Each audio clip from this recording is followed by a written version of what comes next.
ये जो आज वृंदावन तुम्हें स्वरूप में दिख रहा है ना, नहीं था। बरसाना जो आज तुम कहते हो ना, ये बरसाना, ये भी विलुप्त था।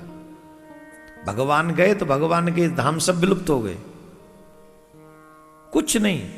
मथुरा में तुम जाके कहते हो जन्मभूमि, नहीं पता, कुछ था ही नहीं, सब विलुप्त था। बोले मैं तो यहां वन में रह रहा हूं, मुझे ये नहीं पता कि मैं क्या करूं। तो परीक्षित जी को लगा कि इनके मन में कुछ संदेह है, ये समझ नहीं पा रहे हैं कि कौन से प्रदेश के, कौन से जगह के ये राजा हमने बनाए हैं, हमारे दादाजी ने बनाए, समझ नहीं पा रहे हैं। तो उसी समय वो सांडिल्य ऋषि को बुलवाया उन्होंने। सांडिल्य ऋषि कौन है? सांडिल्य ऋषि हैं नंद बाबा के पुरोहित, और वो ही हैं अकेले ब्रज में, और कोई नहीं है। पूरे ब्रज में कोई है ही नहीं सिवाय सांडिल्य ऋषि के। एक झोंपड़ी में रहते हैं, झोंपड़ी में रहकर भजन करते हैं। तो उन्होंने जब ये बात सांडिल्य ऋषि को बताई, तो सांडिल्य ऋषि ने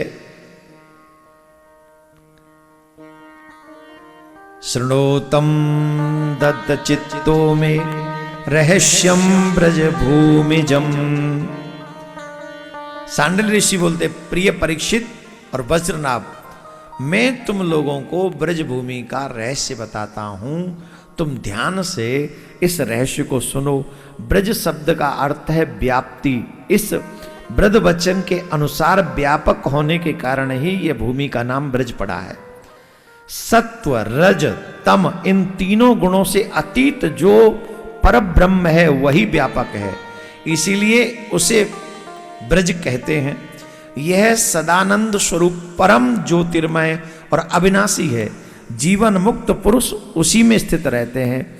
इस प्रकार ब्रह्म स्वरूप ब्रज धाम में नंद नंदन भगवान श्री कृष्ण निवास करते हैं। उनका यह एक एक अंग सच्चिदानंद स्वरूप है। मतलब ये जो ब्रज आपको दिखाई दे रहा है, ये भगवान का ही अंग है, कृष्ण का ही अंग है। जहां जहां आपकी दृष्टि जा रही है, इस ब्रज में आकर थूकने से डरना चाहिए, कंकड़ को ठोकर मारने से डरना चाहिए, इस ब्रज में आकर लता पता को हाथ टच करने से डरना चाहिए।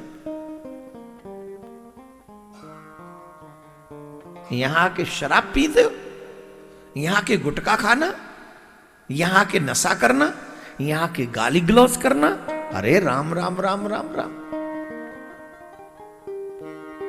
ये पाप नहीं, महापाप है।